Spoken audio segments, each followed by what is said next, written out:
Good morning ਬੇਟਾ। Punjabi class ਵਿੱਚ ਤੁਹਾਡਾ ਸਵਾਗਤ ਹੈ। ਬੇਟਾ ਅੱਜ ਆਪਾਂ ਤੁਹਾਡੀ ਵਿਆਕਰਨ ਦਾ ਚੈਪਟਰ ਨੰਬਰ 4 ਕਰਾਂਗੇ, ਲਗਾਂ ਅਤੇ ਲਗਾਖਰ। ਲਗਾਂ ਕਹਿੰਦੇ ਕਿਹਨੂੰ ਹਨ? ਸਭ ਤੋਂ ਪਹਿਲਾਂ ਆਪਾਂ ਇਸ ਬਾਰੇ ਜਾਣਾਂਗੇ। ਕੁਝ ਅਜਿਹੇ ਸਵਰ ਚਿੰਨ੍ਹ ਜਿਨ੍ਹਾਂ ਦੀ ਵਰਤੋਂ ਦੇ ਬਿਨਾਂ ਕੋਈ ਵੀ ਸ਼ਬਦ ਸੰਪੂਰਨ ਨਾ ਅਖਵਾ ਸਕਦੇ ਹੋਣ, ਉਹਨਾਂ ਨੂੰ ਲਗਾਂ ਕਿਹਾ ਜਾਂਦਾ ਹੈ। ਭਾਵ ਸ਼ਬਦ ਵਿੱਚ ਵਰਨ ਨੂੰ ਉਚਾਰਨ ਸਮੇਂ ਜਿੰਨਾ ਸਮਾਂ ਲੱਗਦਾ ਹੈ ਉਸ ਨੂੰ ਮਾਤਰਾ ਕਿਹਾ ਜਾਂਦਾ ਹੈ। ਲਗਾਂ ਨੂੰ ਹੋਰ ਕੀ ਕਿਹਾ ਜਾਂਦਾ ਹੈ? ਮਾਤਰਾ ਵੀ ਕਿਹਾ ਜਾਂਦਾ ਹੈ। ਤਾਂ ਜਿਹੜੀ ਮਾਤਰਾ ਨੂੰ ਪ੍ਰਗਟ ਕਰਨ ਵਾਲੇ ਚਿੰਨ੍ਹ ਹਨ ਉਹ ਲਗਾਂ ਹਨ। ਲਗਾਂ ਊੜਾ, ਐੜਾ, ਈੜੀ 3 ਸਵਰ ਅੱਖਰਾਂ ਤੋਂ ਪੈਦਾ ਹੁੰਦੀਆਂ ਹਨ। ਕਿੰਨਾ 3 ਸਵਰ ਅੱਖਰਾਂ ਤੋਂ ਪੈਦਾ ਹੁੰਦੀਆਂ ਨੇ? ਪੰਜਾਬੀ ਵਿੱਚ ਕਿੰਨੇ ਸਵਰ ਅੱਖਰ ਹਨ? 3। ਊੜਾ, ਐੜਾ, ਈੜੀ। ਇਹਨਾਂ 3 ਅੱਖਰਾਂ ਤੋਂ ਹੀ ਸਵਰ ਮੁਹਾਰਨੀ ਬਣਦੀ ਹੈ। ਜਦੋਂ ਸਵਰ ਮੁਹਾਰਨੀ ਨਾਲੋਂ ਅੱਖਰ ਹਟ ਜਾਂਦੇ ਹਨ ਤਾਂ ਕੇਵਲ ਸਵਰ ਚਿੰਨ੍ਹ ਹੀ ਰਹਿ ਜਾਂਦੇ ਹਨ। ਸਵਰਾਂ ਦੇ ਚਿੰਨ੍ਹ ਰਹਿ ਜਾਂਦੇ ਹਨ। ਊੜਾ, ਐੜਾ, ਈੜੀ ਹਟਾ ਦਿੱਤੇ ਜਾਂਦੇ ਹਨ ਅਤੇ ਸਿਰਫ ਚਿੰਨ੍ਹ ਰਹਿ ਜਾਂਦੇ ਹਨ। ਇਹਨਾਂ ਚਿੰਨ੍ਹਾਂ ਨੂੰ ਹੀ ਲਗਾਂ ਆਖਦੇ ਹਨ। ਗੁਰਮੁਖੀ ਲਿਪੀ ਵਿੱਚ 10 ਲਗਾਂ ਹਨ। ਕਿਹੜੀਆਂ ਕਿਹੜੀਆਂ ਹਨ ਆਪਾਂ ਦੇਖ ਲੈਂਦੇ ਹਾਂ। ਸਭ ਤੋਂ ਪਹਿਲਾਂ ਮੁਕਤਾ, ਜਿਸ ਦਾ ਕੋਈ ਚਿੰਨ੍ਹ ਨਹੀਂ। ਦੂਸਰੀ ਕੰਨਾ, ਕੰਨੇ ਦਾ ਜਿਹੜਾ ਚਿੰਨ੍ਹ ਹੈ ਆ ਹੈ, ਇਹ ਤੋਂ ਕਿਸ ਚੀਜ਼ ਦੀ ਆਵਾਜ਼ ਆਉਂਦੀ ਹੈ? ਐੜੇ ਦੀ। ਤੀਸਰੀ ਹੈ ਸਿਹਾਰੀ। ਚੌਥੀ ਮਾਤਰਾ ਹੈ ਬਿਹਾਰੀ। ਪੰਜਵੀਂ ਹੈ ਔਂਕੜ। ਛੇਵੀਂ ਦੁਲੈਂਕੜ। ਸੱਤਵੀਂ ਲਾਂ। ਅੱਠਵੀਂ ਜਿਹੜੀ ਲੱਗ ਹੈ ਜਾਂ ਮਾਤਰਾ ਹੈ ਦੁਲਾਵਾਂ। ਨੌਵੀਂ ਹੋੜਾ ਅਤੇ 10ਵੀਂ ਕਨੋੜਾ। ਇਹ ਇਹਨਾਂ ਦੇ ਚਿੰਨ੍ਹ ਦਿੱਤੇ ਹੋਏ ਹੈ ਕਿ ਕਿਹੜੀ ਮਾਤਰਾ ਦਾ ਕਿਹੜਾ ਚਿੰਨ੍ਹ ਹੈ। ਆਓ ਆਪਾਂ ਇਹਨਾਂ ਬਾਰੇ ਡਿਟੇਲ 'ਚ ਪੜ੍ਹਦੇ ਹਾਂ ਕਿ ਇਹ ਲਗਾਂ ਮਾਤਰਾ ਬਣਦੀਆਂ ਕਿਵੇਂ ਹਨ। ਸਵਰ ਮੁਹਾਰਨੀ। ਸਵਰ ਮੁਹਾਰਨੀ ਵਿੱਚ ਜਦੋਂ ਊੜਾ, ਐੜਾ, ਈੜੀ 3 ਸਵਰ ਅੱਖਰਾਂ ਨੂੰ ਹਟਾ ਦਿੱਤਾ ਜਾਂਦਾ ਹੈ ਤਾਂ ਕਿਹੜੇ ਸਵਰ ਚਿੰਨ੍ਹ ਰਹਿ ਜਾਂਦੇ ਹਨ? ਜਿਹੜੇ ਆਪਾਂ ਹੁਣ ਪੜ੍ਹਿਆ ਨਾ, ਇਹ ਕੰਨਾ, ਸਿਹਾਰੀ, ਬਿਹਾਰੀ, ਔਂਕੜ, ਦੁਲੈਂਕੜ ਆਦਿ। ਸਭ ਤੋਂ ਪਹਿਲਾਂ ਹੁਣ ਆਪਾਂ ਕਰਾਂਗੇ ਲਗਾਂ ਦੇ ਨਾਂ ਅਤੇ ਵਰਤੋਂ। ਕੀ ਇਹਨਾਂ ਦੇ ਨਾਮ ਹਨ ਅਤੇ ਇਹਨਾਂ ਦੀ ਵਰਤੋਂ ਕਿਵੇਂ ਕੀਤੀ ਜਾਂਦੀ ਹੈ। ਸਭ ਤੋਂ ਪਹਿਲਾਂ ਹੈ ਮੁਕਤਾ। ਮੁਕਤਾ ਦੀ ਵਰਤੋਂ ਕਿਸ ਤਰ੍ਹਾਂ ਕੀਤੀ ਜਾਂਦੀ ਹੈ? ਇਹਦਾ ਕੋਈ ਚਿੰਨ੍ਹ ਨਹੀਂ ਹੁੰਦਾ, ਮੁਕਤ ਹੁੰਦਾ ਹੈ। ਜਿਵੇਂ ਨਲ, ਕਰ, ਟੱਬ ਆਦਿ। ਦੂਸਰੀ ਜਿਹੜੀ ਲਗ ਹੈ ਉਹ ਹੈ ਕੰਨੇ ਦੀ। ਕੰਨੇ ਵਿੱਚੋਂ ਕਿਸ ਚੀਜ਼ ਦੀ ਆਵਾਜ਼ ਆਉਂਦੀ, ਕਿਸ ਚੀਜ਼ ਦੀ ਧੁਨੀ ਆਉਂਦੀ ਹੈ? ਆ ਦੀ। ਇਸ ਚਿੰਨ੍ਹ ਦੀ ਵਰਤੋਂ ਅੱਖਰ ਦੇ ਸੱਜੇ ਪਾਸੇ ਹੁੰਦੀ ਹੈ, ਰਾਈਟ ਹੈਂਡ ਸਾਈਡ 'ਤੇ ਹੁੰਦੀ ਹੈ। ਜਿਵੇਂ ਭੱਬੇ ਨੂੰ ਕੰਨਾ ਰਾਰਾ ਭਾਰ, ਕੱਕੇ ਨੂੰ ਕੰਨਾ ਰਾਰਾ ਕਾਰ। ਤੀਸਰੀ ਜਿਹੜੀ ਲਗ ਹੈ ਜਾਂ ਮਾਤਰਾ ਹੈ ਉਹ ਹੈ ਸਿਹਾਰੀ। ਸਿਹਾਰੀ ਮਤਲਬ ਛੋਟੀ ਈ ਦੀ ਮਾਤਰਾ, ਜਿਹਨੂੰ ਹਿੰਦੀ ਛੋਟੀ ਈ ਕਹਿੰਦੇ ਹੈ। ਇਹਦੇ 'ਚੋਂ ਈ ਧੁਨੀ ਦੀ ਆਵਾਜ਼ ਆਉਂਦੀ ਹੈ ਅਤੇ ਇਸ ਚਿੰਨ੍ਹ ਦੀ ਵਰਤੋਂ ਅੱਖਰ ਦੇ ਖੱਬੇ ਪਾਸੇ ਹੁੰਦੀ ਹੈ, ਲੈਫਟ ਸਾਈਡ 'ਤੇ ਹੁੰਦੀ ਹੈ। ਜਿਵੇਂ ਸਿਲਾ, ਸਿਰ, ਤਿਲ ਆਦਿ। ਇਸ ਤੋਂ ਬਾਅਦ ਆਉਂਦੀ ਹੈ ਬਿਹਾਰੀ। ਇਸ ਚਿੰਨ੍ਹ ਦੀ ਵਰਤੋਂ ਅੱਖਰ ਦੇ ਸੱਜੇ ਪਾਸੇ ਹੁੰਦੀ ਹੈ, ਸੱਜੇ ਰਾਈਟ ਸਾਈਡ 'ਤੇ। ਅਤੇ ਇਸ 'ਚੋਂ ਕਿਸ ਚੀਜ਼ ਦੀ ਧੁਨੀ ਆਉਂਦੀ ਹੈ? ਕਿਹੜੀ ਆਵਾਜ਼ ਜਿਹੜੀ ਬਿਹਾਰੀ ਦੀ ਮਾਤਰਾ ਕਿਹੜੀ ਆਵਾਜ਼ ਨੂੰ ਪ੍ਰਗਟ ਕਰਦੀ? ਈ। ਕਿਸ ਚੀਜ਼ ਦੀ ਧੁਨੀ ਨਿਕਲਦੀ ਇਹਨਾਂ 'ਚੋਂ? ਈ। ਜਿਵੇਂ ਖੀਰ, ਤੀਰ, ਭੀੜ, ਪਨੀਰ। ਉਸ ਤੋਂ ਬਾਅਦ ਹੈ ਜਿਹੜੀ ਪੰਜਵੀਂ ਲਗ ਹੈ ਔਂਕੜ। ਔਂਕੜ। ਔਂਕੜ ਦੀ ਵਰਤੋਂ ਅੱਖਰ ਦੇ ਹੇਠਾਂ ਕੀਤੀ ਜਾਂਦੀ ਹੈ। ਹੇਠਾਂ ਮਤਲਬ ਨੀਚੇ ਕੀਤੀ ਜਾਂਦੀ ਹੈ। ਇਹਦੇ 'ਚੋਂ ਊ ਦੀ ਆਵਾਜ਼ ਆਉਂਦੀ ਹੈ, ਛੋਟਾ ਊ ਕਹਿ ਲੈਂਦੇ ਹਾਂ, ਜਾਂ ਊ ਦੀ ਆਵਾਜ਼ ਆਉਂਦੀ ਹੈ। ਜਿਵੇਂ ਘੁਣ, ਬੁਣ, ਕੁੜੀ, ਸੁਣ, ਗੁੜ ਆਦਿ। ਇਸ ਤੋਂ ਬਾਅਦ ਛੇਵੀਂ ਜਿਹੜੀ ਲਗ ਹੈ ਉਹ ਹੈ ਦੁਲੈਂਕੜ। ਇਹ ਦੁਲੈਂਕੜ ਦੀ ਵਰਤੋਂ ਵੀ ਅੱਖਰ ਦੇ ਹੇਠਾਂ ਕੀਤੀ ਜਾਂਦੀ ਹੈ, ਨੀਚੇ ਕੀਤੀ, ਹੇਠਾਂ ਮਤਲਬ ਨੀਚੇ ਕੀਤੀ ਜਾਂਦੀ ਹੈ। ਅਤੇ ਇਹ 'ਚੋਂ ਕਿਸ ਚੀਜ਼ ਦੀ ਆਵਾਜ਼ ਆਉਂਦੀ ਹੈ? ਧੁਨੀ ਕਿਸ ਧੁਨੀ ਨੂੰ ਪ੍ਰਗਟ ਕਰਦੀ ਹੈ? ਦੁਲੈਂਕੜ ਦੀ ਜਿਹੜੀ ਲਗ ਹੈ ਊ। ਜਿਵੇਂ पूर, कतूरा, सूर, सूरज आदि। इस तो बाद है सतवीं जिहड़ी लग है वो लां। लग मतलब मात्रा। लां, इस चों किस चीज़ की धुनी आउंदी है? ए। किस चीज़ की? ए दी धुनी आउंदी है। लां दा चिन्ह अखर दे उपर लगदा है, उत्ते लगदा है। जिवें मम्मे नूं लां, जज्जे पैर बिंदी, मेज़। कक्के नूं लां, लल्ले नूं कन्ना, केला, सेब, मेज़, मेला।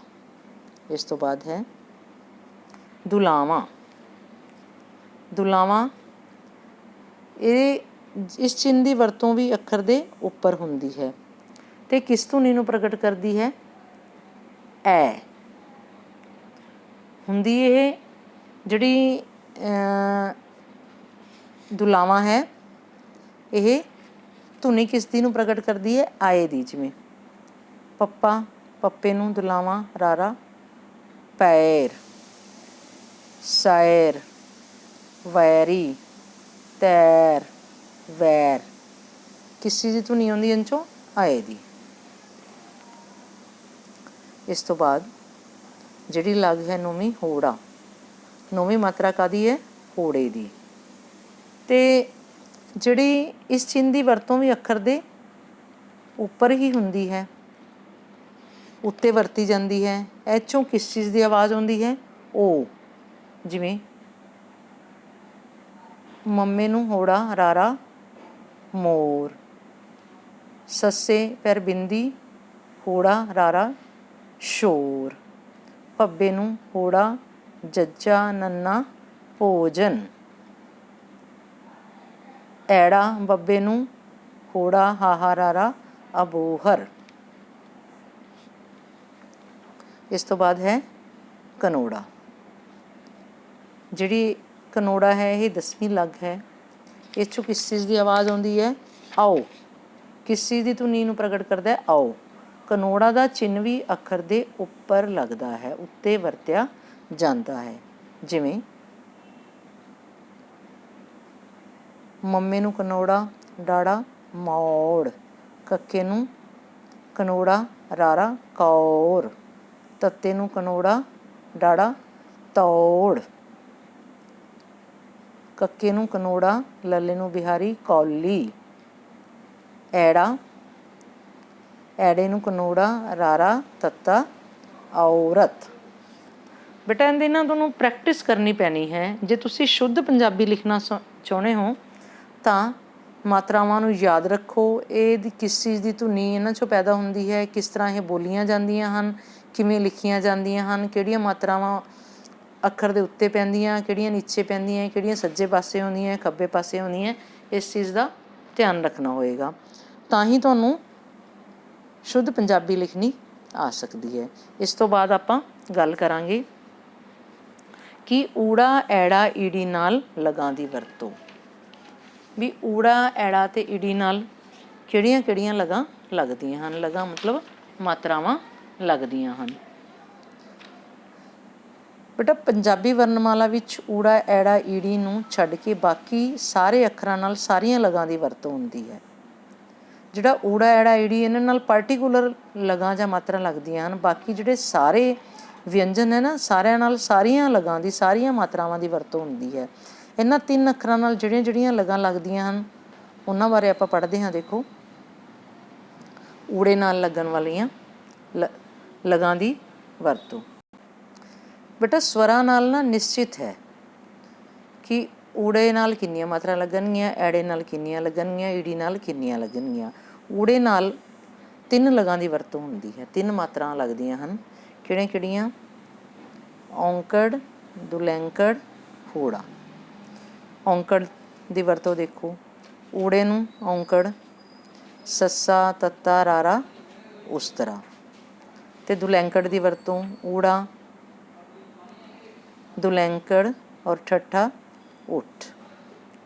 ਅਤੇ ਜਿਹੜੀ ਇਹ ਮਾਤਰਾ ਗਲਤ ਦਿੱਤੀ ਹੋਈ ਹੈ ਬੇਟਾ, ਜਿਹੜਾ ਐਗਜ਼ਾਮਪਲ ਦਿੱਤਾ ਹੋਇਆ ਹੈ, ਹੋੜਾ ਮਤਲਬ ਓ ਦੀ ਮਾਤਰਾ।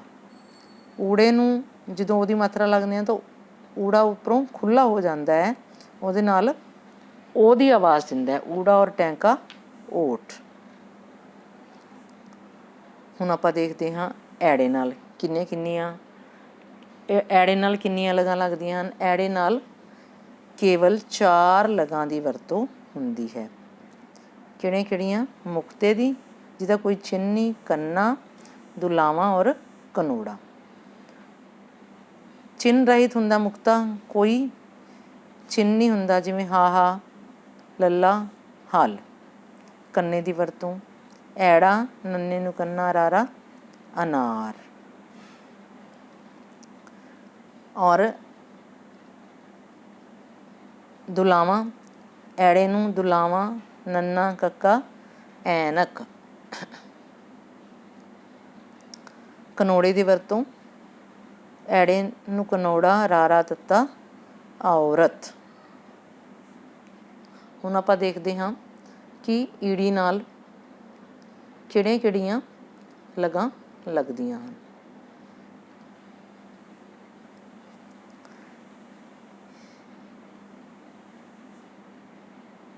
ਹਾਂਜੀ ਬੇਟਾ, ਇੱਕ ਆਪਾਂ ਇਹ ਐਗਜ਼ਾਮਪਲ ਦੇਖਿਆ ਕੰਨੇ ਨਾਲ, ਐੜੇ ਨਾਲ। ਇਹ ਨੰਨੇ ਨੂੰ ਕੰਨਾ ਲੱਗਿਆ ਹੋਇਆ ਬੇਟਾ। ਇਹਦਾ ਐਗਜ਼ਾਮਪਲ ਇਹ ਵੀ ਆ ਸਕਦਾ ਹੈ, ਐੜੇ ਨੂੰ ਕੰਨਾ, ਮੰਮਾ, ਆਮ, ਆਸ, ਆਤਮਾ, ਆਲਸ ਆਦਿ। ਹੁਣ ਆਪਾਂ ਦੇਖਦੇ ਹਾਂ ਈੜੀ ਨਾਲ ਕਿੰਨੀਆਂ ਲਗਾਂ ਲੱਗਦੀਆਂ ਹਨ। ਈੜੀ ਨਾਲ 3 ਲਗਾਂ ਦੀ ਵਰਤੋਂ ਹੁੰਦੀ ਹੈ। ਕਿਹੜੀਆਂ? ਸਿਹਾਰੀ, ਬਿਹਾਰੀ, ਲਾਂ। ਈੜੀ ਨਾਲ ਸਿਹਾਰੀ ਦੀ ਵਰਤੋਂ, ਈੜੀ ਨੂੰ ਸਿਹਾਰੀ, ਟੈਂਕਾ, ਇੱਟ, ਉੱਪਰ ਅੱਧਕ ਪਾਇਆ ਹੋਇਆ ਹੈ। ਬਿਹਾਰੀ ਦੀ ਵਰਤੋਂ ਤੱਤੇ ਨੂੰ ਬਿਹਾਰੀ, ਰਾਰਾ, ਤੀਰ। ਔਰ ਈੜੀ ਨੂੰ ਜਦੋਂ ਲਾਂ ਲੱਗਦੀ ਹੈ ਤਾਂ ਇਹ ਆਵਾਜ਼ ਦੇਖੋ ਬੇਟਾ, ਇਹ ਵੀ ਐਗਜ਼ਾਮਪਲ ਬਿਲਕੁਲ ਸਹੀ ਨਹੀਂ ਹੈ। ਇਹ ਆਪਾਂ ਦੇਖਦੇ ਹਾਂ ਈੜੀ ਨੂੰ ਕਿਵੇਂ ਜਿਹੜੀ ਹੈ ਲਾਂ ਲੱਗਦੀ ਹੈ। ਜਿਵੇਂ ਆਪਾਂ ਸ਼ਬਦ ਲਿਖਦੇ ਹਾਂ, ਈੜੀ ਨੂੰ ਲਾਂ, ਕੱਕਾ, ਤੱਤਾ, ਏਕਤਾ। ਠੀਕ ਹੈ। ਇਸ ਤੋਂ ਬਾਅਦ ਹੈ ਲਗਾਖਰ। ਲਗਾਖਰ ਕਿਸ ਨੂੰ ਆਖਦੇ ਹਨ? ਲਗਾਂ ਨਾਲ ਲੱਗਣ ਵਾਲੇ ਚਿੰਨ੍ਹਾਂ ਨੂੰ ਲਗਾਖਰ ਆਖਦੇ ਹਨ। ਪੰਜਾਬੀ ਭਾਸ਼ਾ ਦੇ ਸ਼ਬਦਾਂ ਦਾ ਸਹੀ ਉਚਾਰਨ ਕਰਨ ਲਈ ਅਤੇ ਉਹਨਾਂ ਨੂੰ ਸਹੀ ਢੰਗ ਨਾਲ ਲਿਖਣ ਲਈ ਲਗਾਂ ਦੇ ਨਾਲ ਕੁਝ ਛੋਟੇ ਚਿੰਨ੍ਹ ਵਰਤੇ ਜਾਂਦੇ ਹਨ। ਪੰਜਾਬੀ ਵਿੱਚ ਇਹਨਾਂ ਚਿੰਨ੍ਹਾਂ ਨੂੰ ਹੀ ਲਗਾਖਰ ਕਿਹਾ ਜਾਂਦਾ ਹੈ। ਇਹਨਾਂ ਦੀ ਗਿਣਤੀ 3 ਹੈ। ਕਿਹੜੇ? ਬਿੰਦੀ, ਟਿੱਪੀ, ਅੱਧਕ। ਹੁਣ ਆਪਾਂ ਦੇਖਦੇ ਹਾਂ ਕਿ ਬਿੰਦੀ, ਟਿੱਪੀ ਅਤੇ ਅੱਧਕ ਦੀ ਵਰਤੋਂ ਕਿਵੇਂ ਹੁੰਦੀ ਹੈ। ਪੰਜਾਬੀ ਵਿੱਚ ਜਿਹੜੀ ਬਿੰਦੀ ਲਗਾਖਰ ਦੀ ਵਰਤੋਂ ਆਮ ਸਧਾਰਨ ਨਾਸਿਕਤਾ, ਮਤਲਬ ਜਿਹੜੀ ਨ ਦੀ ਆਵਾਜ਼ ਨੂੰ ਪ੍ਰਗਟ ਕਰਨ ਲਈ ਕੀਤੀ ਜਾਂਦੀ ਹੈ।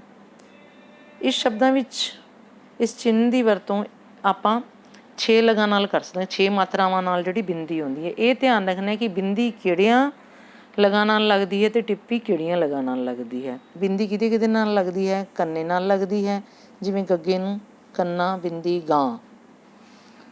ਬਿੰਦੀ ਬਿਹਾਰੀ ਨਾਲ ਲੱਗਦੀ ਹੈ। ਨੰਨੇ ਨੂੰ ਬਿਹਾਰੀ, ਬਿੰਦੀ, ਦੱਦਾ, ਨੀਂਦ, ਮੀਂਹ। ਬਿੰਦੀ ਲਾਂ ਨਾਲ ਲੱਗਦੀ ਹੈ। ਠੀਕ ਹੈ ਬੇਟਾ। ਜਿਵੇਂ ਕੇਂਦਰ, ਗੇਂਦ, ਦੁਲਾਵਾਂ। ਦੁਲਾਵਾਂ ਨਾਲ ਵੀ ਬਿੰਦੀ ਦੀ ਵਰਤੋਂ ਕੀਤੀ ਜਾਂਦੀ ਹੈ, ਜਿਵੇਂ 35, ਕੈਂਚੀ। ਅਤੇ ਹੋੜੇ ਨਾਲ ਵੀ ਬਿੰਦੀ ਦੀ ਵਰਤੋਂ ਕੀਤੀ ਜਾਂਦੀ ਹੈ, ਜਿਵੇਂ ਗੋਂਦ, ਸ਼ਹਿਰੋਂ, ਮੈਥੋਂ, ਧੋਂਦਾ। ਕਨੋੜੇ ਨਾਲ ਵੀ ਬਿੰਦੀ ਦੀ ਵਰਤੋਂ ਕੀਤੀ ਜਾਂਦੀ, ਜਿਵੇਂ ਔਂਤਰਾ, ਔਂਕੜ, ਸੌਕਣ, ਲੌਂਗ ਆਦਿ। ਹੁਣ ਆਪਾਂ ਦੇਖਾਂਗੇ ਕਿ ਟਿੱਪੀ ਦੀ ਵਰਤੋਂ। ਟਿੱਪੀ ਦੀ ਵਰਤੋਂ ਕਿਹਦੇ ਨਾਲ ਕੀਤੀ ਜਾਂਦੀ ਹੈ? ਟਿੱਪੀ ਦੀ ਵਰਤੋਂ ਵੀ ਨਾਸਿਕਤਾ ਨੂੰ ਪ੍ਰਗਟ ਕਰਨ ਲਈ ਕੀਤੀ ਜਾਂਦੀ, ਇਹਦੇ 'ਚੋਂ ਵੀ ਉਹੀ ਨਾਂ ਵਾਲੀ ਆਵਾਜ਼ ਹੁੰਦੀ ਹੈ ਸੀਮ। ਇਸ ਵਿੱਚ ਇਹਦੀ ਜਿਹੜੀ ਵਰਤੋਂ ਹੈ 4 ਲਗਾਂ ਨਾਲ ਕੀਤੀ ਜਾਂਦੀ ਹੈ। ਮੁਕਤਾ ਨਾਲ, ਜਿਹਦਾ ਕੋਈ ਚਿੰਨ੍ਹ ਨਹੀਂ ਹੈ, ਜਿਵੇਂ ਸੰਗ, ਅੰਬ, ਕੰਨ, ਮੰਦਰ। ਇਹਦੀ ਵਰਤੋਂ ਸਿਹਾਰੀ ਨਾਲ ਕੀਤੀ ਜਾਂਦੀ ਹੈ। ਸਿੰਘ, ਪਿੰਡ, ਹਿੰਗ।